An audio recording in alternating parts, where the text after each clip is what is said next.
écrivain camerounais, chef du département de langue allemande et d'études germaniques à l'Université de Yaoundé, s'est penché sur le problème de la créativité et de la création culturelle comme facteur de consolidation de l'unité nationale.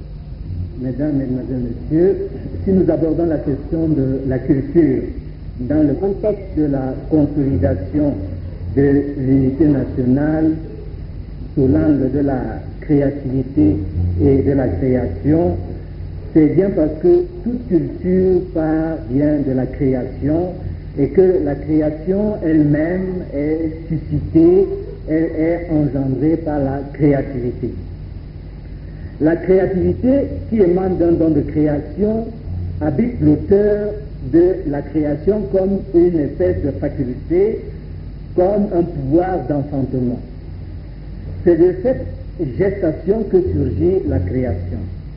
Nous pouvons aussi dire que grâce à la création, grâce à la créativité, la création surgit de l'esprit, de l'imagination humaine, pour prendre une forme quelconque et devenir l'expression d'une pensée, d'un sentiment, d'un état d'âme, voire même d'un rêve. Les formes de la création, elles, sont multiples.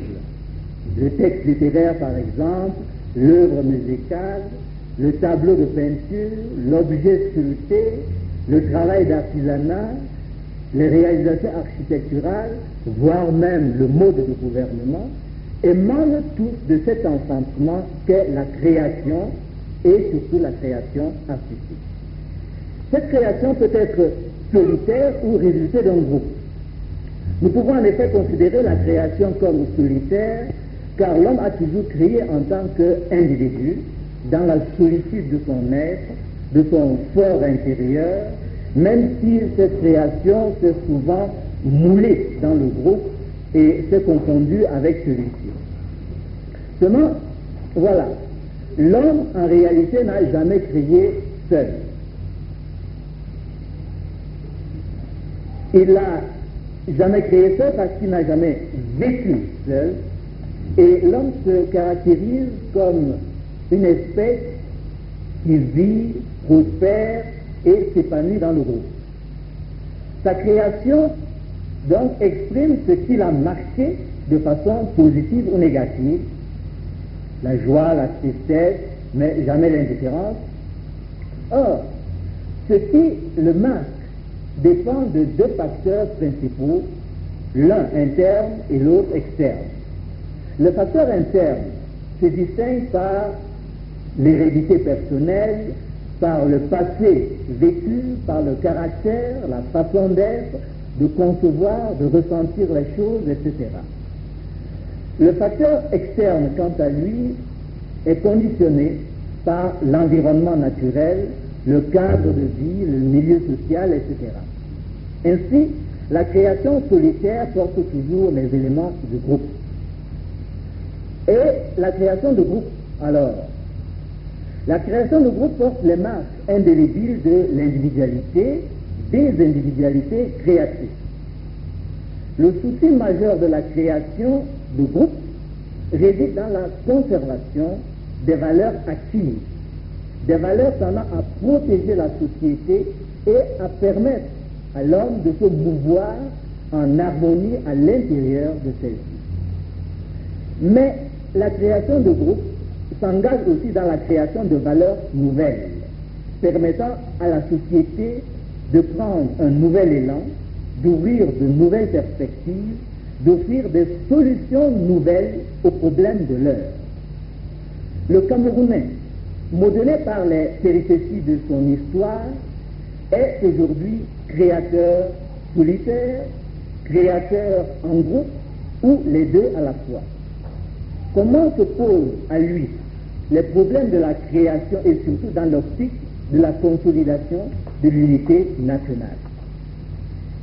En effet, le Cameroun se présente comme un pays d'abord forgé par les aléas de l'histoire, par une volonté extérieure, puis, grâce à l'initiative de ses enfants, il évolue et devient un corps né d'une acceptation commune, d'un combat de ces populations, d'une volonté de rassembler les héritages multiples et de les fondre dans le même moule pour créer une nation dans un État unitaire.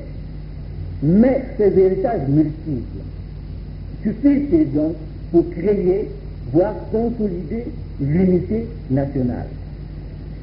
Les héritages multiples apparaissent d'abord comme un acquis pour le groupe. L'art architectural, par exemple, du nordiste sera un acquis pour un ressortissant du nord. Au début, il sera même inconnu du ressortissant du sud-ouest, du littoral ou de l'est. L'héritage Bamoun va demeurer ignoré par le Gourou, le Bassa, le Kirbi. L'art du Mbès restera quelque peu comme un corps étranger à la vie culturelle du Camerounais ressortissant du nord-ouest. Le Ngondo du Douala apparaîtra comme très éloigné du Macaque. La liste de ces exemples pourrait être allongée à volonté. Nous pouvons donc dire que ces héritages culturels multiples demeurent encore cloisonnés en grande partie dans leurs terroirs régionaux. Un autre facteur pèse de tout son poids sur ces héritages. L'agression culturelle du colonisateur qui tendait à imposer à tout prix les valeurs étrangères chez nous tout en détruisant les nôtres. Ainsi, nos multiples héritages des différentes régions, loin de s'enrichir pour une évolution dynamique de nos sociétés, se retrouvent entamés, parfois ébranlés, et ne nous parviennent aujourd'hui que comme un legs fortement hypothéqué. L'acquis de cet héritage devient par là même fort relatif. L'action culturelle du colonisateur a aussi débouché sur un facteur nouveau, la création au Cameroun d'une culture que j'appellerais hybride, portant tantôt la marque du Camerounais et de l'allemand, du Camerounais et du français, du Camerounais et de l'anglais. La façon de penser, de concevoir le monde, de s'exprimer, de se mouvoir, la façon d'aimer et même de rêver est alors fortement imprégnée d'une synthèse culturelle plus ou moins heureuse avec l'Europe. Cet héritage culturel mixte est lui aussi, par la force des choses et par la force du temps, devenu camerounais. Nous pouvons donc dire que les multiples héritages culturels camerounais présentent trois caractéristiques essentielles. Premièrement, elles nous parviennent, ces héritages, à nos générations actuelles, fortement hypothéquées et ne répondent pas souvent aux questions de l'heure. Or, ce sont les réponses à ces interrogations qui permettraient à l'homme camerounais d'aujourd'hui de se mouvoir avec équilibre dans son milieu. Si l'héritage culturel ne comporte pas des éléments de réponse à nos interrogations existentielles, alors il devient un simple objet de musée sans vie, certes beau et peut-être précieux, mais vide de toute valeur dynamique. L'héritage culturel court alors le risque de se réduire en folklore, certes égayant et parfois attrayant, mais sans plus.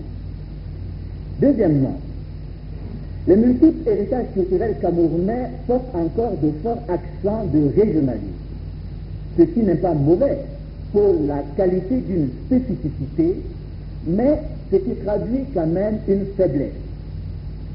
L'héritage culturel d'une région donnée échappe aux Camerounais qui n'en est pas l'heureux ressortissant.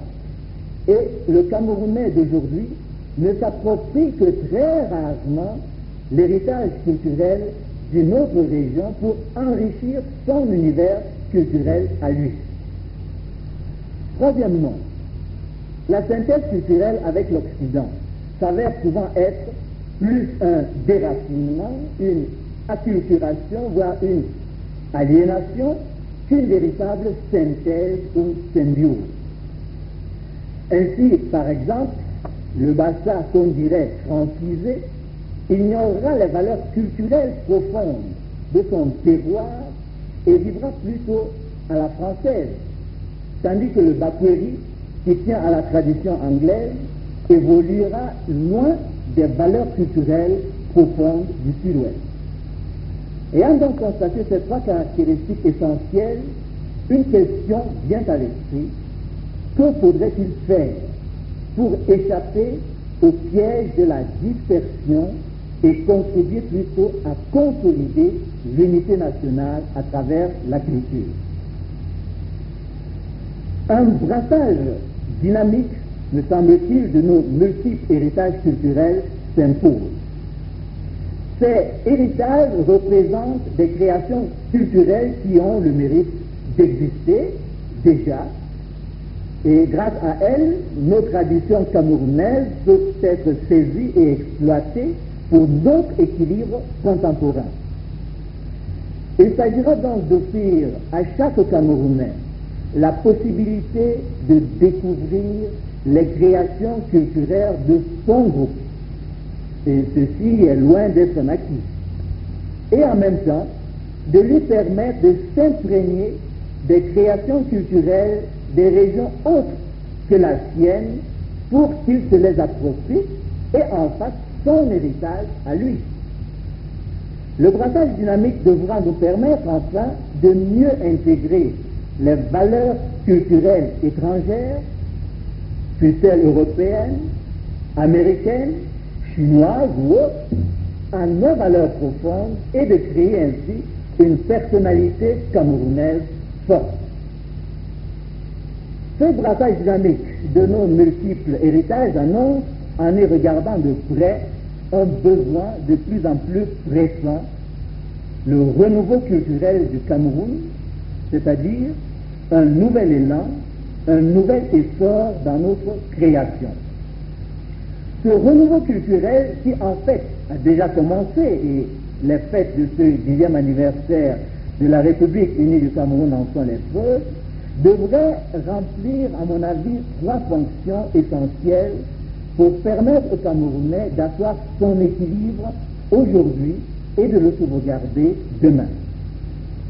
Le renouveau culturel a pour fonction première de résoudre la question léguée par l'hypothèque culturelle coloniale, c'est-à-dire qu'il doit nous faire découvrir nos héritages culturels, non pas en folklore, mais dans leur dynamisme social, artistique, dans leur vibration existentielle. Le renouveau culturel doit ensuite permettre à la créativité de susciter des créations individuelles ou collectives qui intègrent notre héritage collectif et qui répondent aux questions de l'heure de chaque Camerounais. Par exemple, la question de l'unité nationale, du développement économique, de la justice sociale, la tristesse, les joies, la vie, la mort, etc., etc. Le renouveau culturel a pour fonction troisième d'ouvrir la voie aux créations individuelles ou collectives, esquissant les réponses aux questions d'un futur déjà pressant, c'est-à-dire le futur du XXIe siècle. Nous sommes en effet cette génération qui aura vécu 2 siècles, le 20e et le 21e. 2 siècles qui risquent de modeler profondément le devenir de l'humanité, beaucoup plus qu'aucune autre période de l'histoire. Et de là, la responsabilité de notre génération s'annonce lourde et nous ne pouvons pas l'esquiver.